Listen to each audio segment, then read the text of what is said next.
नारायण। श्री गुरुभ्यो नमः। स्वागत है आप सभी का आज के इस व्याख्यान में। हम सभी लोग अष्टाध्यायी काशिका वृत्ति के साथ पढ़ रहे हैं और इस व्याख्या के क्रम में हम लोगों ने अब तक इज्ञान संप्रसारणम सूत्र तक का अध्ययन किया है। आज उससे आगे पढ़ते हुए हम लोग प्रयास करेंगे कि कुछ विषय आगे पढ़े जाएं। तो कुछ विषय आगे में यह प्रयास होगा कि इज्ञान संप्रसारणम के बाद आद्यन्तौ टकितौ सूत्र भी पढ़ लिया जाए। ठीक है, तो चलिए प्रारंभ करते हैं। ये हमने बता दिया था कि तत्र विधौ वाक्यार्थ उपतिष्ठति संज्ञा संप्रसारणम वसो संप्रसारणम अनुवादे वर्णः संप्रसारणाच्च इति संख्यातानुदेशादेह न भवति अदुहितराम इत्यादि। ये वसो संप्रसारण इत्यादि संप्रसारण के प्रदेश हैं। देखिए यज में य के स्थान पर ई हो गया, ई अ ज, और फिर संप्रसारण होने के बाद संप्रसारणाच्च सूत्र से पहले वाला ई जो है, बाद वाला जो अ है, उसमें से बाद वाला अ पहले वाले ई में मिल जाएगा, तो ई अ ज अ ई में मिल गया तो इज हो गया, है ना। इज त वृश्च भ्रज सृज मृज यज राज भ्राज छशाम सह, इस सूत्र से यज धातु के अंतिम वर्ण के स्थान पर श हो जाता है, तो इज जो था वह इष्ट हो गया, और त के जगह पे ट हो जाएगा स्टुनाष्टु नियम से, तो इष्ट रूप बनता है। यज धातु से इष्ट रूप बनता है। यहाँ यज के य को ई हुआ है, इसी को कहा जाता है संप्रसारण। वच धातु का उ आच बन जाता है, व वच वच वच वच होता है, व वच उ वच, है ना। तो वच धातु का जो उ आच हो जाता है, वहां पर भी वा को संप्रसारण होकर उ हुआ है। ठीक है, इसी तरह वह धातु का उआह वह उ हो जाता है ना। ग्रह का ग्री हो जाता है, गृहीतम, र को री हो गया, वा को उ, या को ई, रा को री, ला को लृ, ऐसा होता है। ल का लृ होने का कोई उदाहरण नहीं मिलता फिलहाल। इतना सब कुछ जाना था हमने। अब आज हम पढ़ेंगे आद्यन्तौ टकितौ। आद्यन्तौ टकितौ, यह सूत्र जानते हैं। टकितौ बहुत सिंपल सूत्र है, कुछ विशेष इसमें नहीं है। आद्यन्तौ टकितौ और मिदचोन्त्यात् परः, ये दोनों जो है ना, आद्यन्तौ टकितौ और मिदचोन्त्यात् परः, ये दोनों नियम आज हम लोग पढ़ लेंगे।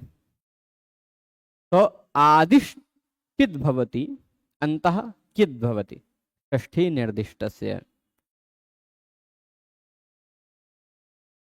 यहाँ बात यह है कि षष्ठी निर्देश के द्वारा कोई कार्य हो रहा हो, ठीक, षष्ठी निर्देश के का द्वारा कहीं कित अथवा टित का विधान किया जा रहा हो, तो वह आद्यन्तौ होता है, आदि और अंत में होता है। मतलब आदि और अंत में होता है, मतलब ध्यान दीजिएगा, व्याकरण में कुछ हम लोगों ने पढ़ा होगा यदि प्रारंभिक रूप से,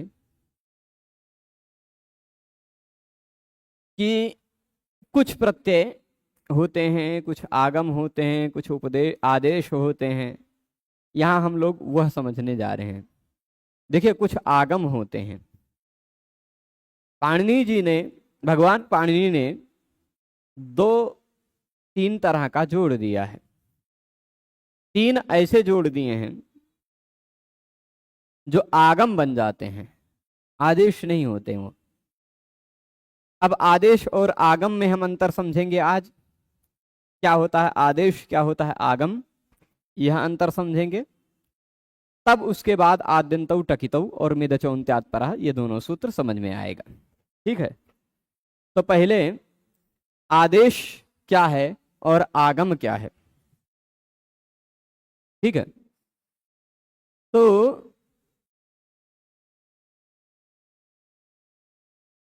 आदेश जो होता है ना वह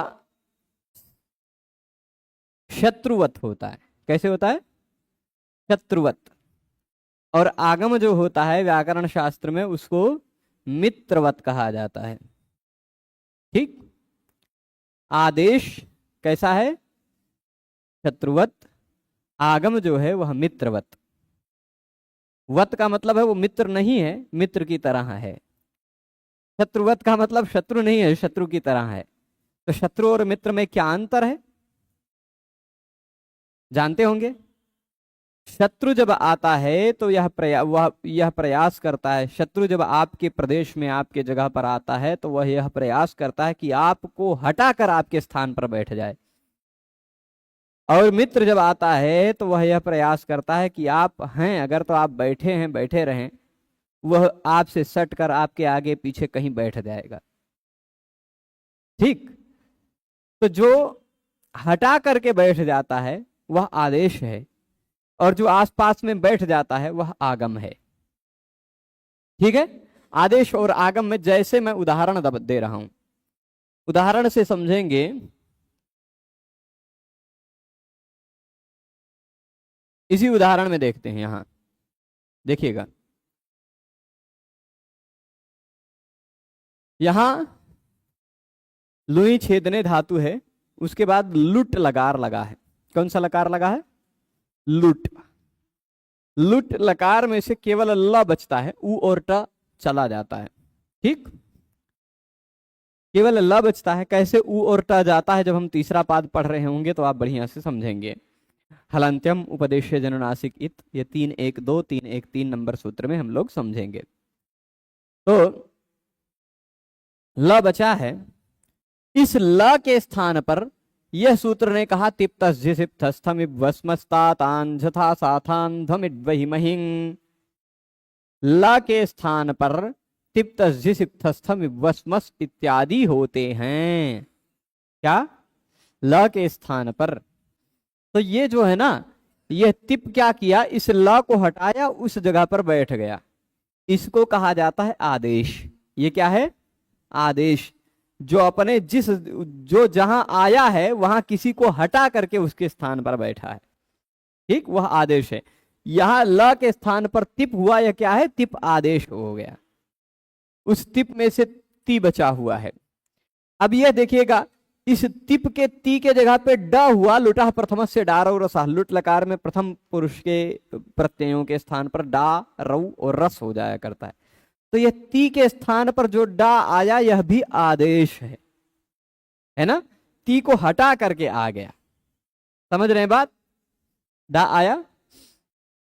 अब चलिए, एक और नियम क्या है? धातु के बाद लुट लकार का प्रत्यय लगा हुआ हो, धातु के बाद लुट लकार का प्रत्यय लगा हुआ हो तो धातु और लुट लकार के प्रत्यय के बीच में एक तासी आ जाया करता है, विकर्ण प्रत्यय। ठीक है। तासी, स्यतासी लृलुटोह, इस सूत्र से। लृट लकार में स्य जुड़ता है, पठिष्यति करिष्यति गमिष्यति, है ना, पास्यति दास्यति इत्यादि में स्य जुड़ जाता है ना। वह लृट लकार में स्य जुड़ता है, लुट लकार में तासी जुड़ जाता है। पठिता, गंता, खादिता, पाता इत्यादि, ता ता ता ता सुनाई पड़ता हो तो वह तासी आया। यह भी एक प्रत्यय है। परंतु अब लू तास डा ऐसी स्थिति है। यहां पर ध्यान से देखिएगा, लू तास डा। यहां पर एक सूत्र है, आर्ध धातु का सेड वलादे है। आर्ध धातु का सेड वलादे। यह कहता है कि अच्छा, आप लोग सार्व धातु को और आर्ध धातु को प्रत्यय जानते होंगे, सुना होगा तो जानते होंगे कि तिप्तस्मस्ताताम झथा साथाम महिंग तथा श की संज्ञा वाले क्षत्रि, शानच, शप, शानन इत्यादि जो प्रत्यय हैं वो सारे प्रत्यय सार्वधातुक हैं, तथा धातु के बाद लगने वाले उन सार्वधातुक प्रत्ययों से भिन्न जितने भी प्रत्यय हैं वो सभी प्रत्यय आर्ध धातुक हैं। समझे हैं? तो अब आप जानते हैं कि तिप प्रत्यय था, वह सार्वधातुक था, उसके स्थान पर आया है डा।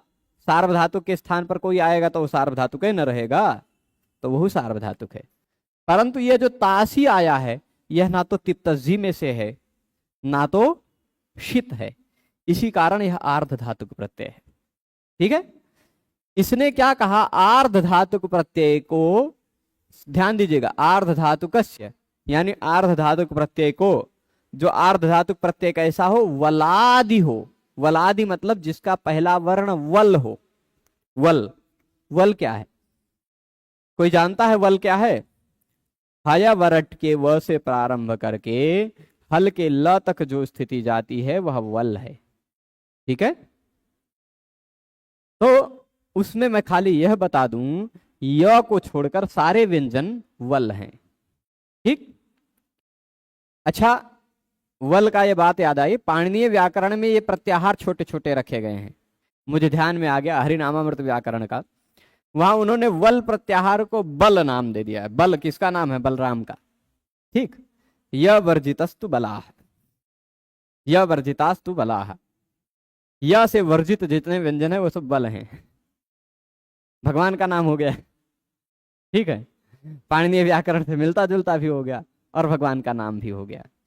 तो बलाधिक्याद बलम विदुः, है ना, उनका बल नाम था क्योंकि बलाधिक्य होने के कारण भगवान श्री बलराम का।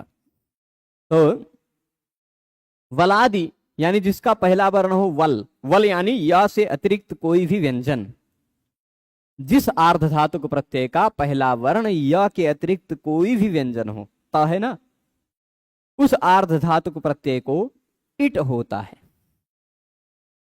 क्या होता है? इट। ठीक है, अब यह जो इट आया है, गौर से देखिएगा, यह ताश को हटाए बिना उसके पहले जुड़ गया, है ना। इसने कहा तिप के स्थान पर, देखिए इसने क्या कहा, लुट लकार में प्रथमस्य, प्रथम के स्थान पर, प्रथम पुरुष के स्थान पर डा होता है। लुट लकार में प्रथम के स्थान पर डा हो जाता, प्रथम पुरुष के स्थान पर डा हो गया, इसको हटाया और डा आया। लेकिन इसने कहा वलादि आर्ध धातुक को इट होता है, ये रहा वलादि आर्ध धातुक, उसको हो गया इट, उसको हटाए बिना उससे पहले जुड़ गया। अंतर समझ रहे? ये जो आया है तिप, लुट को हटा करके आया है, ये भी आदेश है। ये जो तिप के स्थान पर डा आया है यह भी आदेश है, परंतु ये ताश से पहले जो ई जुड़ गया है, इट जुड़ गया है, वह आगम है। ठीक है, चलेगा।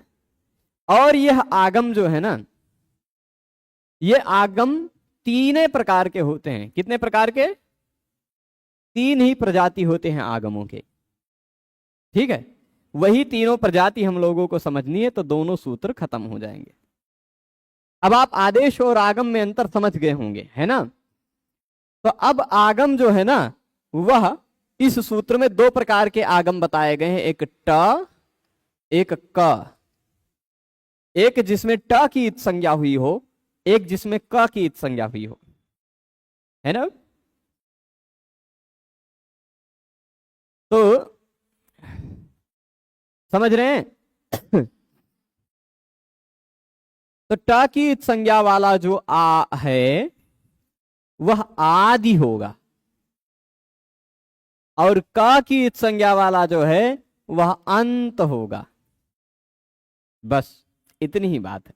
आद्यंतौ टकितौ, आद्यंतौ में कितनी बातें कही गई? आदि और अंत दो कहा गया। टकितौ में कितनी का बात कही गई? दो, टित और कित। टाकित संज्ञा व कित काकित संज्ञा। तो ये भी दो, ये भी दो, मतलब एक सीरियल वाइज कर लीजिए। आदि में होता है ट, अंत में होता है क। उदाहरण से देखिए, यहां उदाहरण जो हमने दिखाया था ना, इस उदाहरण में ये जो है ना इट, आर्ध धातु का सेट वाला आदेश से जो इट आ रहा है, यह इट कैसा है? टित है, ट की इत संज्ञा वाला है ना। ये जिसको हो रहा है, इसको हो रहा है, उसके आदि में बैठेगा, उसके पहले बैठ जाएगा। ठीक, ट की इत संज्ञा वाला है तो पहले बैठ जुड़ जाएगा, क की इत संज्ञा वाला है तो बाद में जुड़ जाएगा। ठीक, ये मैंने बताया आदेश और आगम में जो अंतर है वह अंतर आप समझ गए होंगे, समझे हैं। आदेश और आगम का अंतर स्पष्ट है। तो आगम जो है ना वह मतलब यह हुआ कि वह या तो आगे बैठ जाएगा या तो बाद में बैठेगा, आगे पीछे कहीं बैठ जाएगा, है ना। मित्र की तरह है, वो हटाएगा नहीं, हटाएगा नहीं, आके बैठ जाएगा पास में। तो पास में बैठेगा तो कौन कहां बैठेगा? पास में हटाए बिना बैठना तीन तरह से हो सकता है। कैसे? हटाए बिना बैठना भाषा में तीन तरह से हो सकता है। कैसे? भाषा में तो ऊपर नीचे कुछ होता नहीं, भाषा में आगे पीछे ही होता है ना। तो या तो पहले बैठ जाएगा या तो बाद में बैठ जाएगा, दो हुआ, और या तो बीच में बैठ जाएगा, तीन हुआ। यही तीन तरह की स्थिति हो सकती है, ठीक है। तो जो ट वाला है वह पहले जुड़ेगा, पहले बैठेगा, और जो क वाला है वह बाद में बैठेगा। और अभी जो और तीसरा प्रजाति है वो हम अगले सूत्र में समझेंगे, मिदचो अंत्यात परा, ठीक है। तो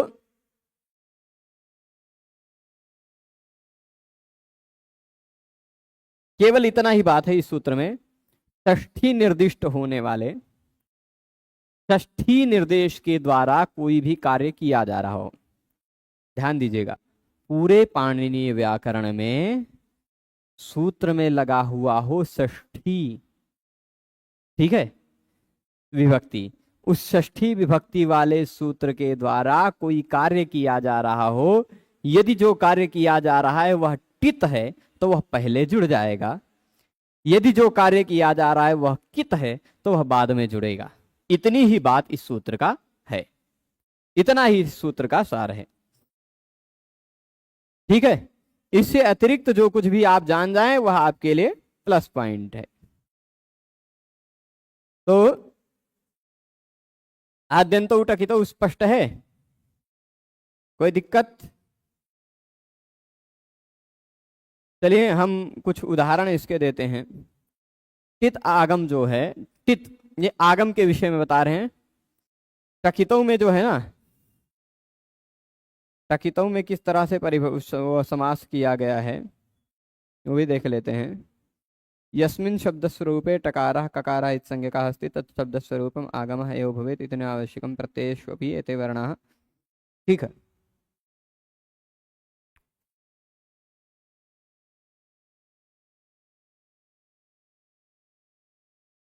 यहां देखिएगा,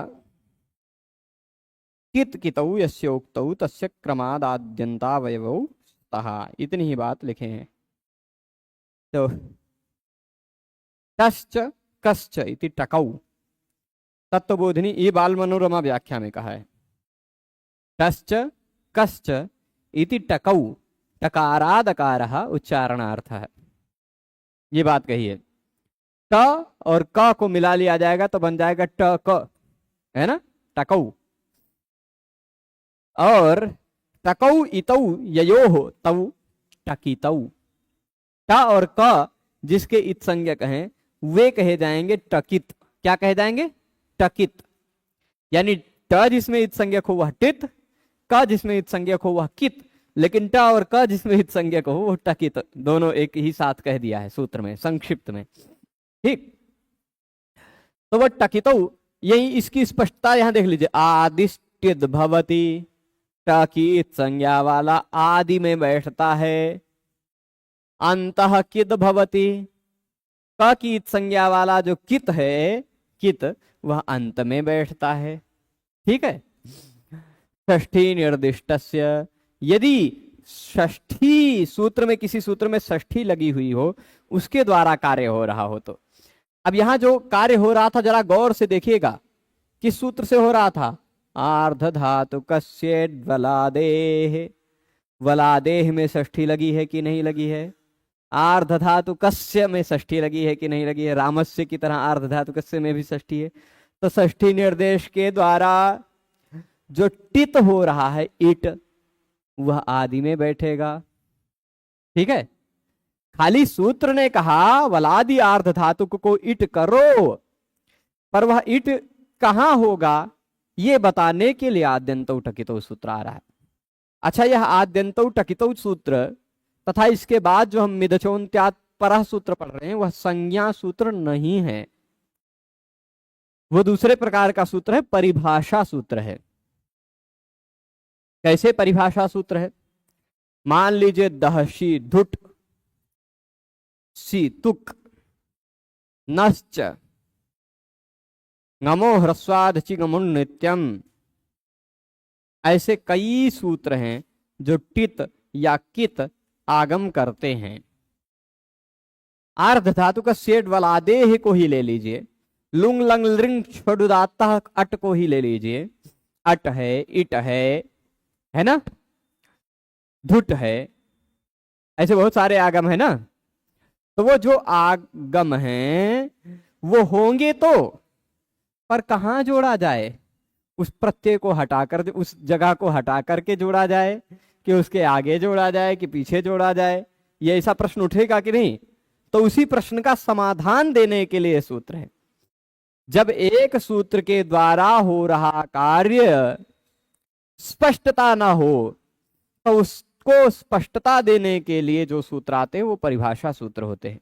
इस सूत्र का कोई विशेष कार्य नहीं है, यह सूत्र केवल यह बता रहा है कि पूरे पाणिनीय व्याकरण में 4000 सूत्रों में से किसी भी सूत्र के द्वारा, समझ रहे, 4000 सूत्रों के में से किसी भी सूत्र में अगर षष्ठी विभक्ति लगी हुई है किसी भी शब्द में, और उस सूत्र के द्वारा कोई टित कहा जा रहा है, कोई टित आगम कहा जा रहा है या कोई कित आगम कहा जा रहा है, तो वह कहां बैठेगा उसी का निर्णय यह सूत्र करता है। यदि टित है तो वह आगे बैठेगा, यदि कित है तो अंत में बैठेगा, यही निर्णय करता है। नारायण नारायण। ठीक है, निर्णय क्या है? यदि वह टित है तो आदि में, यदि कित है तो अंत में। नारायण नारायण। फिर से, तो अब ये देखिए, टित था तो आदि में बैठ गया लविता। खाली एक ही उदाहरण बताया है, और भी जो उदाहरण है सूत्र में यहां वृत्ति में दिए हुए उनको देख लेते हैं। मुंडो भीषयते, ये भी देख लेते हैं। हाँ, मुंडो भीषयते, यह कित का उदाहरण दिया। ठीक है, 7 3 40 नंबर सूत्र निकाल लेंगे। ये लिखा है नंबर 7 3 40, सूत्रों लिखा है भियो हेतु भय शुक। ठीक है,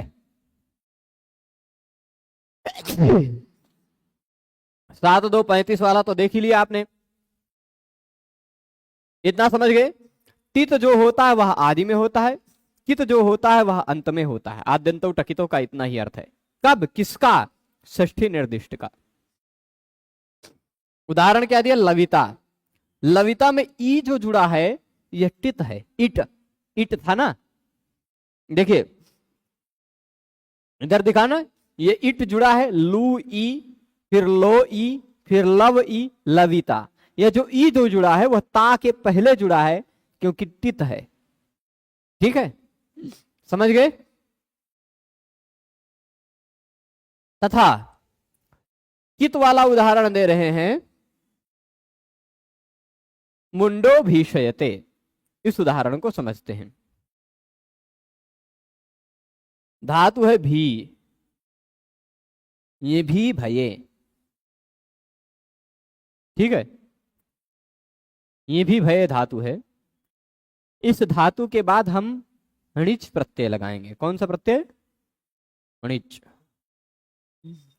णिच प्रत्यय लगता है तो णिच में से केवल ई बचता है। यदि आपको ध्यान हो तो मैंने कुछ प्रत्ययों का अधिकार बताया था, प्रत्ययों का पूरा बॉर्डर बताया था। तो उसको बताते समय मैंने कहा था कुछ प्रत्यय ऐसे होते हैं जो प्रत्यय जहां लग जाते हैं वो भी धातु बन जाता है। वो सन आदि 12 प्रत्यय, जैसे पठ धातु है लेकिन सन प्रत्यय लगने पर पिपठिस धातु बन जाता है। जैसे पठति का पठता पठति पठता पठन्ति बनता, वैसे पिपठिष का भी पिपठिष्यति पिपठिष्यतः पिपठिषन्ति इत्यादि रूप बनता है। ठीक है, तो उसी तरह तीसरे अध्याय के पहले पाद में 5 नंबर सूत्र से लेकर लगभग 38 नंबर सूत्र तक वो 12 प्रत्यय कहे गए हैं। लगभग कह रहा हूं, बाद वाला नंबर हो सकता है कंफर्म ना हो, पर बाद वाला नंबर कंफर्म करने के लिए आप सनाद्यंता धातव देख सकते हैं सूत्र। सनाद्यंता धातव 32 नंबर सूत्र। ठीक है, 5 से 3 1 32 के बीच में जो 12 प्रत्यय कहे गए हैं उन्हीं में से एक प्रत्यय यह है अणिच। हेतु मति च सूत्र उसी बीच में कहीं दिखाई पड़ रहा होगा, उसी से हुआ। ठीक है, हेतुमति च देख लेंगे, 3 1 26 नंबर सूत्र पर दिखाई पड़ जाएगा, है ना। 3 1 5 गुप्तिज के ध्यासन के बाद है, तथा 3 1 32 सनाद्यंता धातव से पहले है ये सूत्र। हेतुमति च 3 1 26 पर उसी सूत्र से अणिच प्रत्यय लग गया। ठीक है, मिला बलवंत जी? देख लीजिए एक बार, निकाल लीजिए, पेज नंबर 7 8 पे होगा, नहीं 7 8 कह रहा हूं, गलती कर रहा हूं, 15 पेज के आगे होगा। हम पे 1 3 पे चले गए थे, 3 1 नहीं 1 3 26 पेज पे है। ठीक है, कौन सा? हाँ 3 1 26 है, हाँ ठीक है, मिला बलवंत जी? तीसरे अध्याय के पहले पाद का 26 नंबर सूत्र निकाल लें, 3 1 26। ठीक है, आप ज्यादा पाद पढ़ रहे हैं तो ये सूत्र है हेतुमति च। मिला है? उसी में 5 नंबर सूत्र देखिए, गुप्तिज की ध्यासन है 5 नंबर, 5 पे है ना। वहां से सन आदि 12 प्रत्ययों का प्रकरण शुरू होता है। सन क्यच काम्यच क्यंग क्यश क्विप इतणिच यंग इत्यादि। उनमें से एक अणिच प्रत्यय भी है, जो प्रत्यय 3 1 26 नंबर सूत्र से होता है। ठीक है,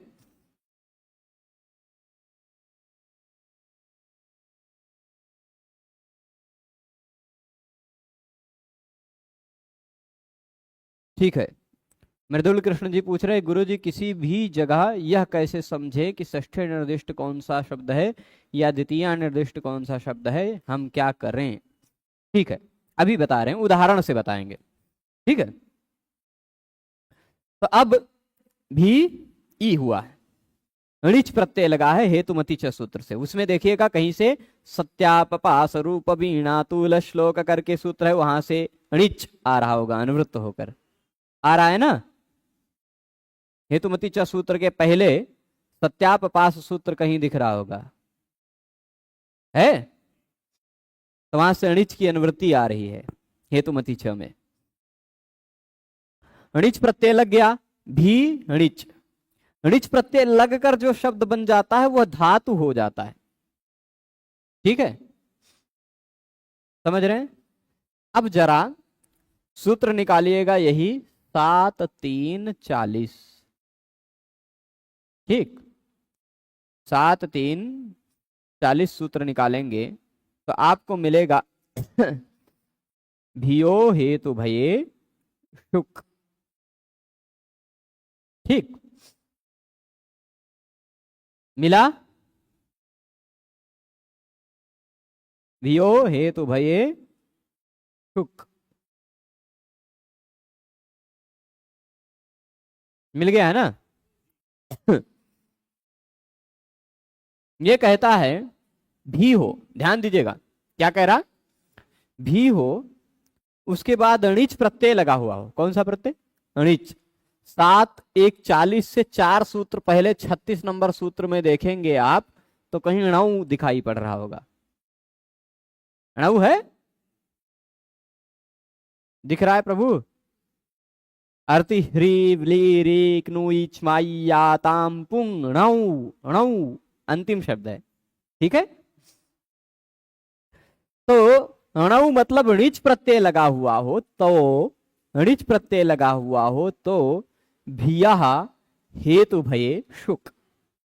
भी धातु से हेतु भय अर्थ में, ये हेतु भय क्या है हम भीष्म और हेतु भय इत्यादि सूत्र पढ़ेंगे तो विस्तार से समझाएंगे, अभी खाली इतना हम शुक को समझ रहे हैं, ठीक। भी धातु को शुक होता है। अब इस सूत्र में भियः जो है इस शब्द में षष्ठी विभक्ति लगी है।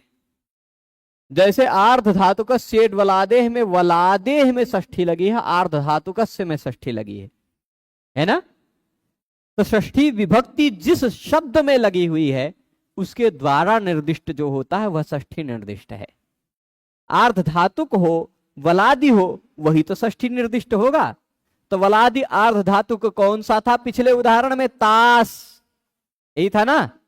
वलादि भी है आर्ध धातुक भी है, इसके आदि में जुड़ा, षष्ठी निर्दिष्ट के आदि में जुड़ा। इस सूत्र में षष्ठी निर्दिष्ट कौन है? भियः, भी धातु। भी धातु षष्ठी निर्दिष्ट हुआ ना, ये षष्ठी निर्दिष्ट है। मृदुल जी अब समझ रहे होंगे आप। भी धातु षष्ठी निर्दिष्ट हुआ। इस षष्ठी निर्दिष्ट भी धातु को हेतु भय अर्थ में णिच प्रत्यय लगे रहने पर शुक होता है। अब शुक कैसा है? कित है।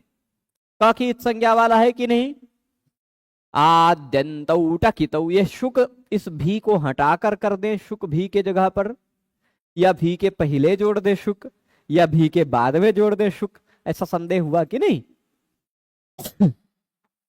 या पूरे भी के स्थान पर आएगा शुक, कि भी में से ई के स्थान पर आएगा शुक, कि भी के पहले जुड़ेगा शुक, कि भी के बाद में जुड़ेगा शुक, ये संदेह हुआ कि नहीं? तो षष्ठी निर्दिष्ट जो भी है उससे हेतु भय अर्थ में शुक होता है। शुक है कित। आद्यन्तौ टकितौ ने कहा कित जो होता है वह अंत में होता है। तो शुक भी का जहां समाप्त हुआ भी के अंत में हमने शुक जोड़ दिया। ठीक है, समझ गए? अब शुक में से केवल बचता है श, बन गया भीष। ई जुड़कर भीष धन ई जुड़कर भीषी बन गया, भीषी। इसी भीषी धातु का रूप भीषयते रूप बनता है।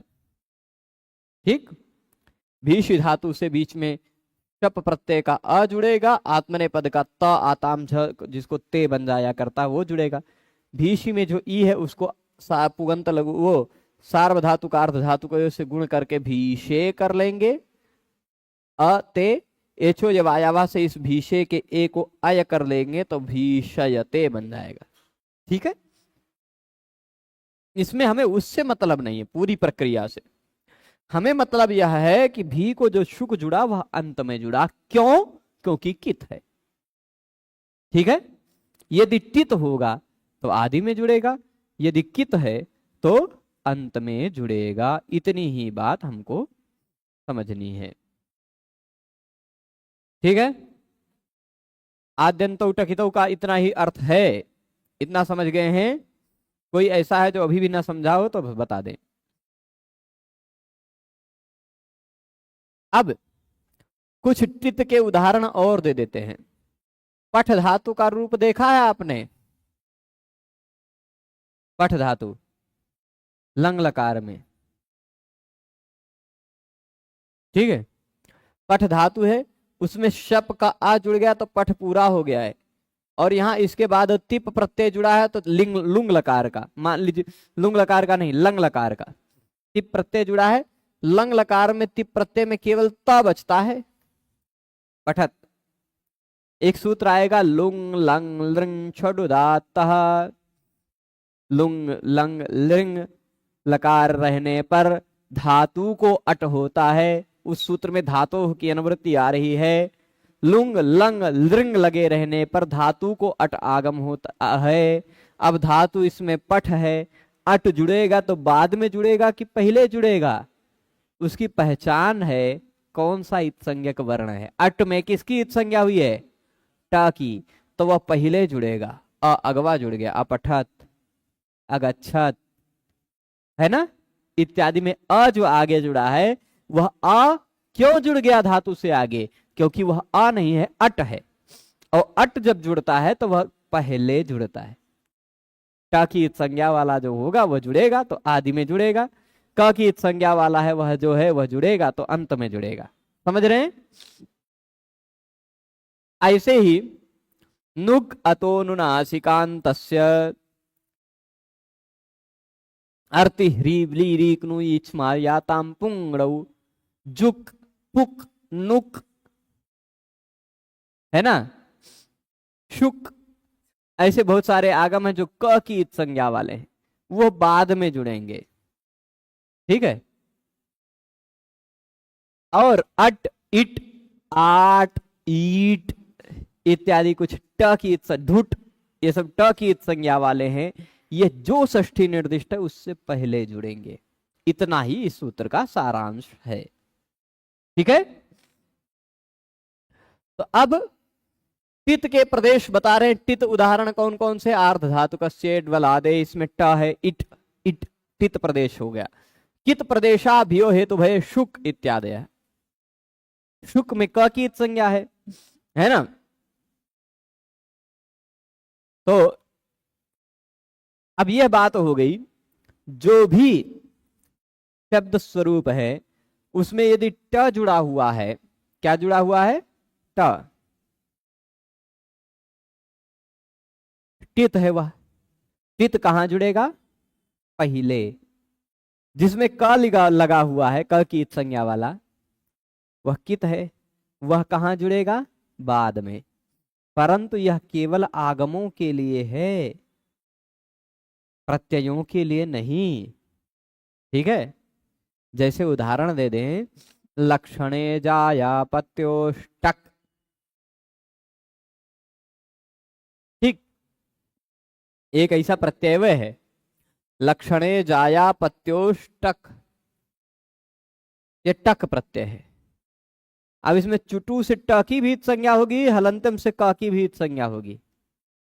तब आप कंफ्यूज आ गए कि यह टित भी है, कित भी है, इसको आदि में जोड़े कि अंत में जोड़े हैं। भाई यह प्रत्यय है, प्रत्यय हमेशा अंत में ही जुड़ता है। ठीक है। आगम के विषय में बात चल रही है। जो आगम है, जो षष्ठी निर्देश के द्वारा हो रहा है, समझ रहे, जो षष्ठी निर्देश के द्वारा जो आगम हो रहा है, वह आगम ही यदि टित है तो आदि में जुड़ेगा, यदि कित है तो अंत में जुड़ेगा। ठीक है। तो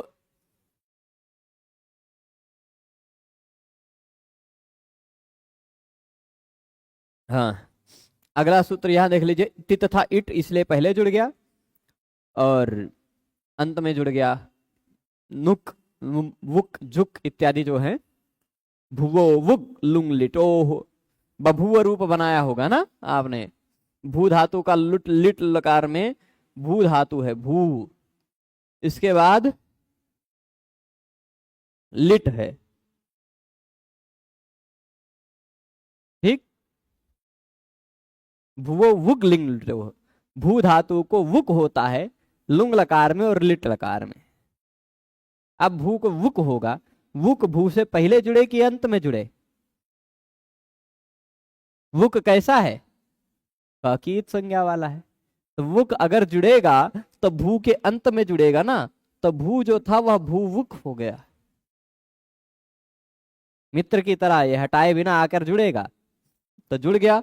भूवुक जो था वह फिर आगे बन गया, वुक में से उक चला जाता, भूव बना। यही भूव भूव द्वित्व होकर भूव भूव, लिट का अ, लिट लकार में प्रत्यय केवल अ बचता है, भूव अ, यही बभूव बन जाता है। ठीक है, समझे, बभूवतु बभूवुः इत्यादि में। यहां भू के बाद ही क्यों जुड़ा, क्योंकि सूत्र में भुवः वुगलिंग लिटो सूत्र है, वहां षष्ठी निर्दिष्ट भू है। ठीक है, षष्ठी निर्दिष्ट क्या है, भू।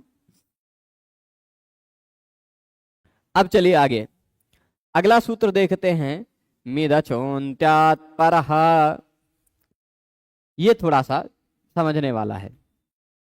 आपने जाना टित है, यदि यदि टित है मतलब ट की इत संज्ञा जुड़ी हुई है। हमने दो तीन प्रकार के आगम होते हैं बताया है।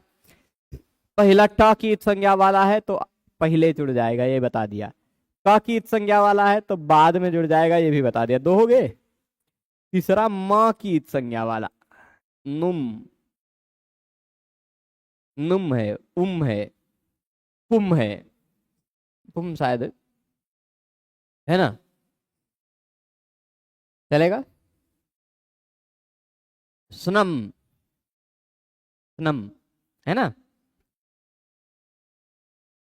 तो हाँ, समझ रहे बात। तो म की इत संज्ञा वाला यदि है वह, तो वह ना तो आदि में जुड़ेगा ना तो अंत में जुड़ेगा, वो बीच में गोदी में बैठ जाएगा, कहना है। गोद में बैठ जाएगा मतलब, पर गोद कहाँ है ये ध्यान देना है। शब्द जो है ना, उस शब्द के अंतिम स्वर वर्ण के बाद बैठेगा।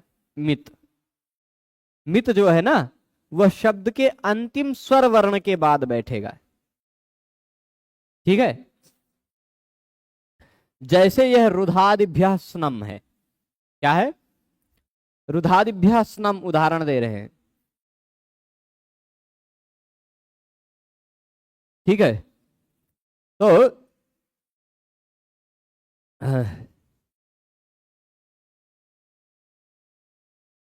उदाहरण देखिएगा। हाँ,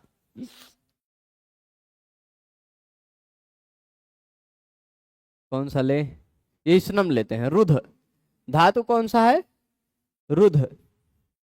इस रुध धातु को लट लिट लट लोट लंग विधिलिंग चार लकारों में स्नम होता है। अब रुधादिभ्यः स्नम, यहां जो स्नम हो रहा है, यह स्नम कैसा है, मित है। स्नम में म की इत संज्ञा हुई है कि नहीं, स्नम में म की इत संज्ञा हुई है। स्न बचता है, स्न क्या, न खाली बचता है। लशक को तद्धिते से श की भी इत संज्ञा होती है, हलंतम से म की भी इत संज्ञा होती है। स्नम में से केवल न बचता है। ठीक है, तो यह जो रुधादिभ्यः स्नम से स्नम होगा, यह मित आगम है। कैसा आगम है, मित है ना। अब जो मित आगम होता है वह मिदचोन्त्यात् परः, इस नियम के आधार पर अंतिम स्वरवर्ण के बाद बैठता है। ठीक है, कहा मित, इस सूत्र को तोड़े तो इतने शब्द निकलेंगे। एक निकलेगा मित, दूसरा शब्द मिलेगा अचः, तीसरा शब्द मिलेगा अन्त्यात्, और चौथा शब्द है परः। ठीक, मित अचः अन्त्यात् परः, मिदचोन्त्यात् परः। मित अचः मिदचः बन जाएगा, झलाम जशोन्ते से जस्त संधि हो जाएगा। अचः अन्त्यात् अचोन्त्यात् बन जाएगा, है ना। परः तो जुड़ ही जाएगा सीधे। तो मिदचोन्त्यात् परः मतलब यदि वह मित है तो अंतिम स्वर वर्ण के बाद बैठेगा। जिसको भी हो रहा है उसके अंतिम स्वर वर्ण के बाद। ठीक है, जैसे उदाहरण देखते हैं। अंतिम स्वर वर्ण कौन सा है, रुध में अंतिम स्वर वर्ण कौन सा है, एक का है वही पहला वही अंतिम, जो एक ही है वही पहला वही अंतिम। ठीक है, रुध का पहला स्वर वर्ण कौन सा है ये जानना है तो भी उ, रुध का अंतिम स्वर वर्ण कौन सा है तो वह भी उ।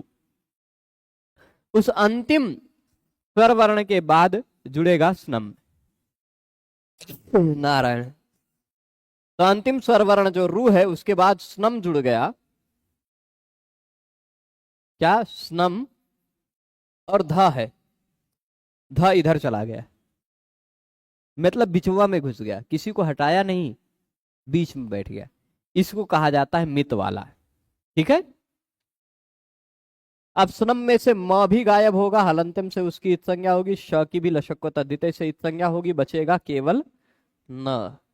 यही रू न ध, न को अटकुपांगनुम व्यवाये पीछेणा हो जाता है, रुणद्धि रुंधा रुंधंती इत्यादि रूप इसी तरह बनते हैं। ठीक है। एक और उदाहरण देते हैं, और उदाहरण देते हैं। धातु है वदी, कौन सा धातु है? वदी। ठीक है।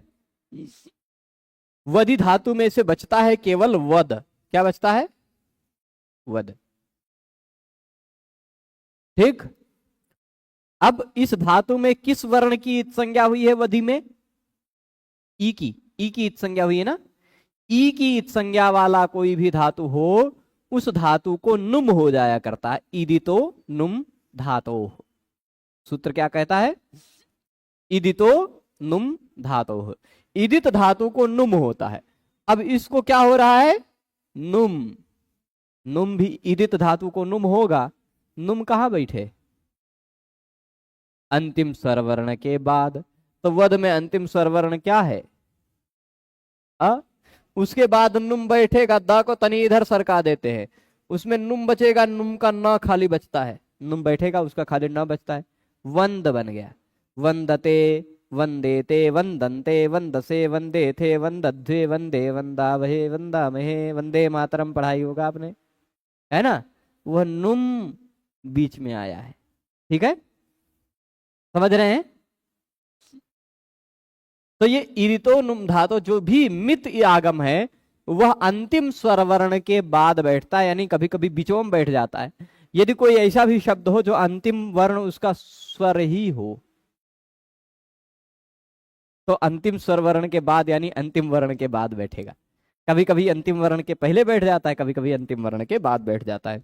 मतलब क्या है? अंतिम स्वर के बाद होना चाहिए बस। यदि अंतिम वर्ण व्यंजन है तो उस व्यंजन के पहले बैठ जाएगा, यदि अंतिम वर्ण स्वर है तो उसके बाद बैठ जाएगा। ठीक है। जैसे मैं कोई उदाहरण देख रहा हूं, कप कप कपी धातु का कंपते बन जाता है, कंपते, कनप होता है फिर कंप बन जाता है।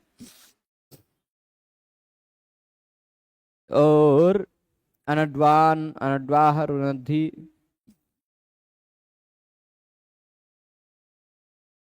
हाँ एक और उदाहरण लेते हैं। धातु है मस्ज,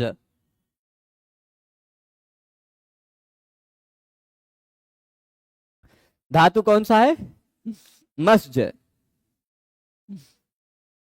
इस मस्ज धातु के बाद प्रत्यय लगा, एक मिनट हम यहां थोड़ा लिखते हैं, यहां मस्ज,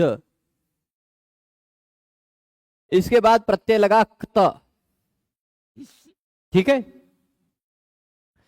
सूत्र है मस्जी नसोर झली, 7 1 60, 7 1 60। ठीक है। मस्जी नशोर झली।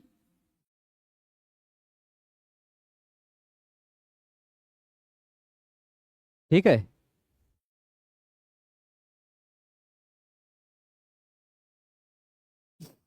मिला है? मस्जिद नजर झली मिल गया। उसी में दो सूत्र पहले इदितो नुम धातो मिल रहा होगा, नुम, है ना। तो मस्जिद नसोर झली से भी नुम आगम होता है। मस्ज धातु के बाद या नश धातु के बाद लगे हुए प्रत्यय का पहला वर्ण झल हो, झभगढ जबगड खप छठ चटत कप शश हो, तो है झल में, तो मस्ज धातु को भी नुम होता है। अब मस्ज को नुम होगा, पर यह नुम कहां बैठे? मस्ज में अंतिम स्वर वर्ण कौन सा है? म के बाद वाला अ, उसके बाद नुम बैठ जाएगा, नुम का न, ऐसा हो गया मंसज। नुम का न बैठेगा, नुम का न ही बचता है ना। और इस मंस में यदि स्कोह संयोगाद्यो रंते छ से स का लोप हो जाएगा, मंज बन जाएगा। ठीक। और यहां पर क्या होगा, अनिदिताम हल उपधाया इति, यहां सकार के लोप का असिद्ध होने के कारण नकार का लोप नहीं हो पाता। और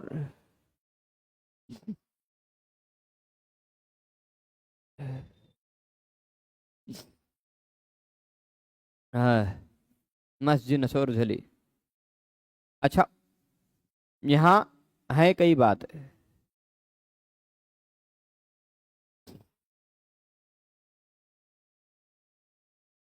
यहाँ मस्ज धातु में नुम आगम जो है ना, यह अंतिम वर्ण से पहले होगा। ठीक, ये विशेष बात है मस्ज धातु का। यदि नहीं करेंगे तो मग्न रूप नहीं बनेगा। ठीक है, यहां ज के बाद होगा म स ज नम, उस करके मग्न बनाएंगे।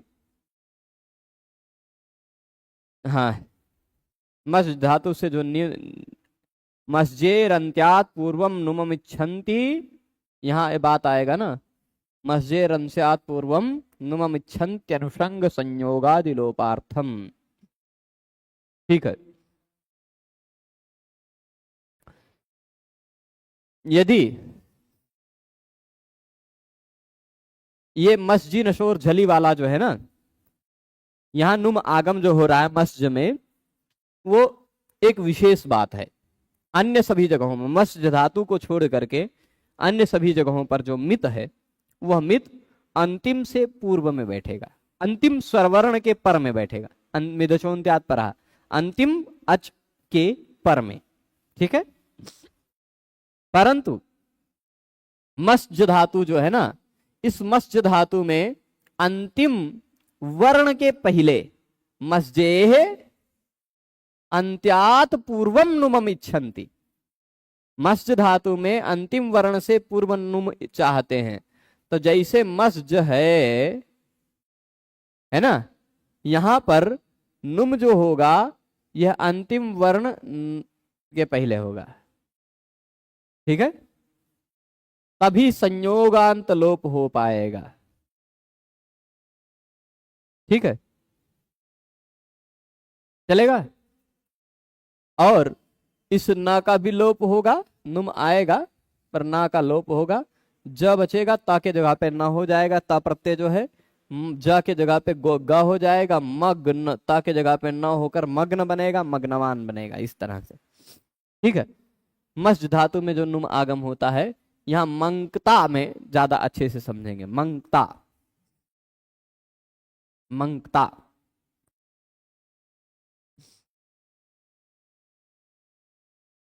मस्ज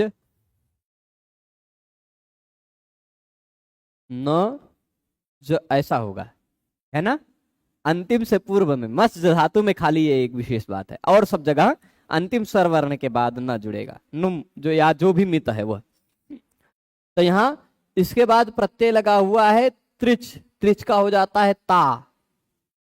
ठीक है, इसको संयोगाद्य और अंत्य से संयोग का पहला वर्ण स रहेगा, तभी उसका लोप हो पाएगा, नहीं तो लोप नहीं हो पाएगा। अब ज को पहले क्या करेंगे, ज को चोहकू से क कर देंगे, ग कर देंगे, ग को क कर देंगे, ज को ग, ज के ज वर्ग का तीसरा वर्ण है चवर्ग का, तो उसके स्थान पर कवर्ग का तीसरा वर्ण ग होगा। चोह कुह सूत्र से चोह कुह चवर्ग के स्थान पर कवर्ग हो जाता है, यदि उस चवर्ग के बाद झल हो तो। ठीक, अथवा पदांत हो तो वाच का वाक बन जाता है ना। वैसे च को क हो जाता है, छ को ख हो जाता है, ज को ग हो जाता है, और उस ग को फिर खरी च से क भी हो जाएगा। मनकता, ऐसा हुआ। अभी जो न है, नश्चापदांतस्य झली सूत्र से न को अनुस्वार होगा, और अनुस्वार से यही पर सवर्ण से ङ हो जाएगा। इस तरह मंगता रूप बनेगा। ठीक है, मंगतुम, तुमुन प्रत्यय लगने पर मंगतुम इसी तरह बनेगा। तो अंतिम से पूर्व में नुम होता है, चलेगा। अब यहां पहले वृत्ति से एक एक शब्द समझ लेते हैं।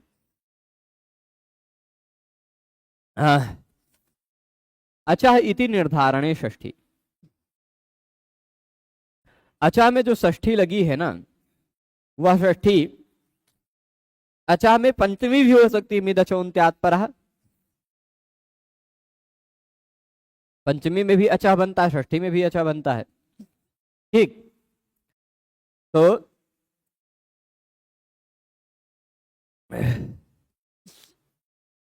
ये भी का बात होती तब तो नपुंसकस्य झलचः में नुम अंतिम अच के बाद में होता कुंडानी इति।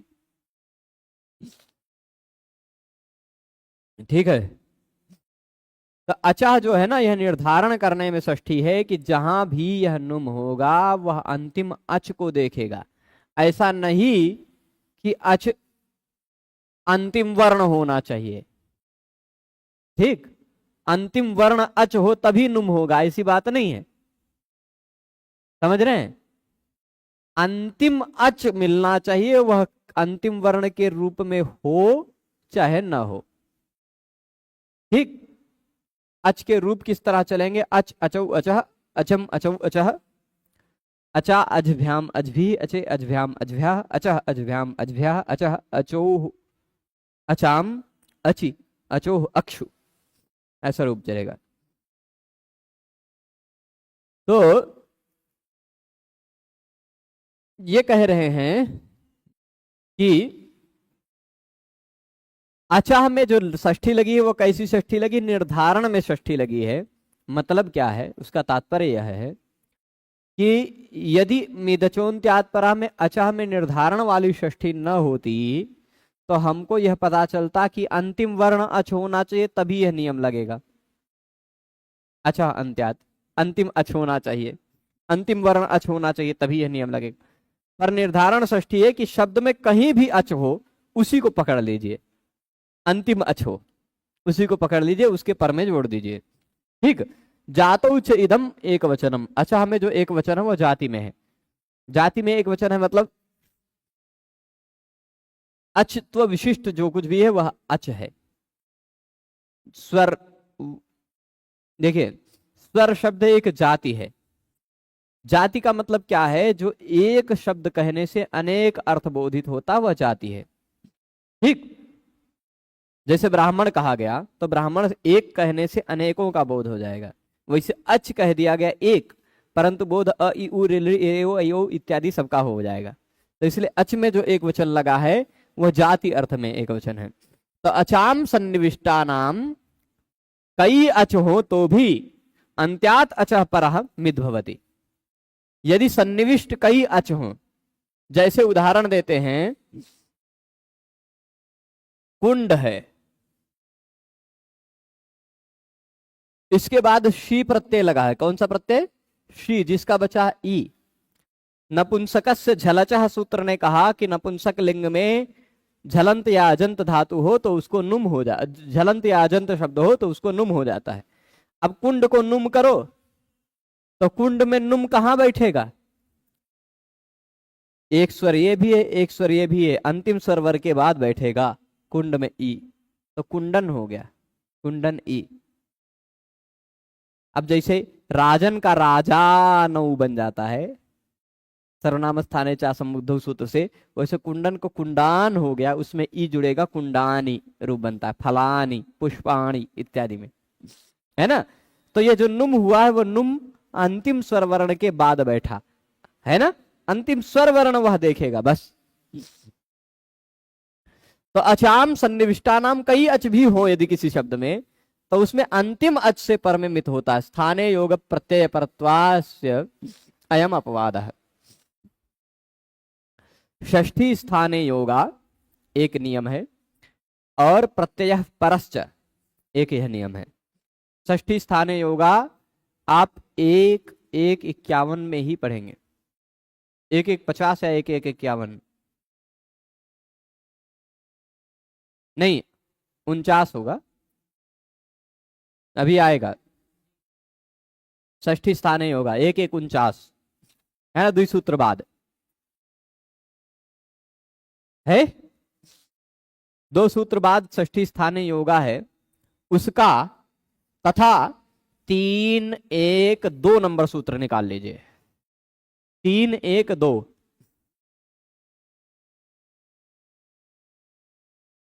सूत्र नंबर लिख भी देता हूं, 3 1 2। और एक सूत्र क्या है, 1 1 49, 1 1 49 और 3 1 2, ये दो सूत्र। ठीक है। 1 1 49 कहता है कि षष्ठी विभक्ति के द्वारा जो कार्य हो रहा है वहां स्थाने जोड़ना है, अर्थ में। अर्थ में क्या लाना है, स्थाने। जैसे इकह यण अचि लाना है, इकह में षष्ठी लगी है इकह, तो उसका अर्थ क्या हो जाएगा, इकह स्थाने यण। स्थाने जोड़ना है, स्थाने जोड़ना है। ये स्थाने योग वाली विषय हो गया 1 1 49 का। और ये प्रत्यय परत्वस्य, ये वाली बात जो 3 1 2 में लिखा है, प्रत्यय 3 1 1 नंबर सूत्र है प्रत्यय, 3 1 2 नंबर सूत्र है परश्च।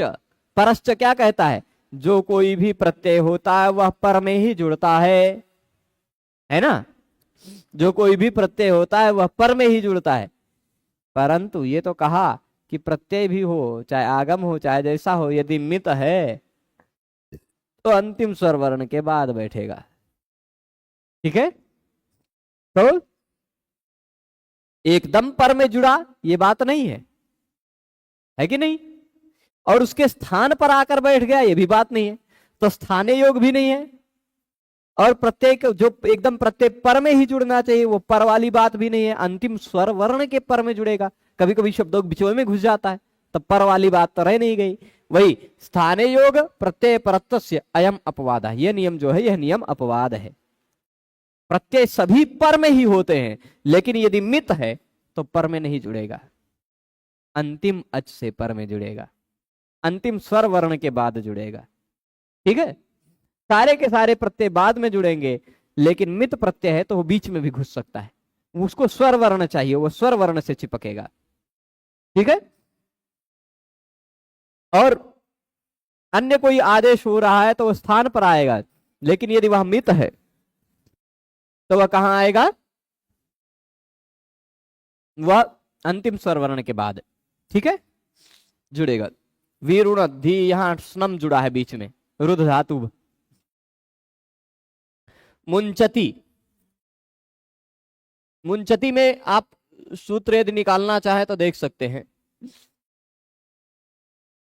धातु है मुच, क्या है, मुच, तुदादि गण का धातु है। लघु सिद्धांत कौमुदी में तुदादि प्रकरण में यह सूत्र मिलेगा, परंतु अष्टाध्यायी में 7वें ही अध्याय में है। एक बार मैं पाद कन्फर्म कर लेता हूं। 7 1 59, ठीक, 7 1 59 सूत्र नंबर मिला। 7.1.59 मिल गया सूत्र। सूत्र क्या है, शे मुचादी नाम, शे मुचादी नाम।